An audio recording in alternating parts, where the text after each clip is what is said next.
Comment promouvoir le développement économique de l'Afrique en réduisant les inégalités entre les sexes? La question figurait au menu de la conférence Nova Africa à Lisbonne au Portugal. Alors que 130 millions de filles et de femmes africaines vivent dans des unions prématurées, selon les données de l'UNICEF. La Banque mondiale soutient plusieurs projets sur le continent qui visent à favoriser l'entrepreneuriat féminin.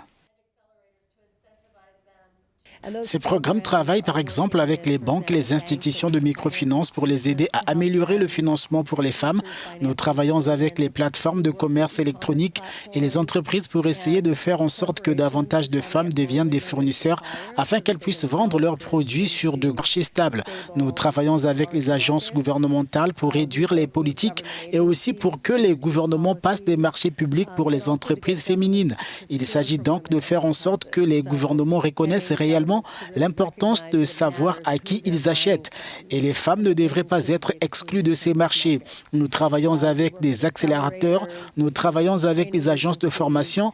Donc, dans tous ces pays, nous avons différents partenaires avec lesquels nous travaillons pour développer les capacités des femmes entrepreneurs.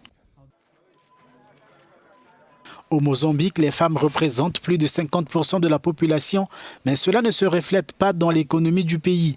Le secteur financier a investi dans l'éducation financière, mais son appropriation par les femmes passe par l'explication des concepts.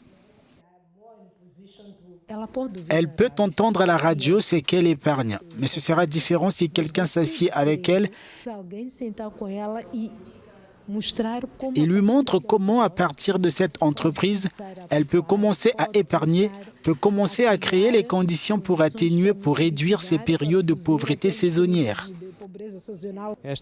Cette nouvelle Afrique que tout le monde veut construire présente de nouveaux défis, mais la solution peut être simple. Nous pensons qu'en mettant des fonds entre les mains des femmes, en les aidant à renforcer leurs compétences et accéder au marché, nous pouvons aider ces pays à mieux résister aux nombreuses crises auxquelles ils sont confrontés aujourd'hui.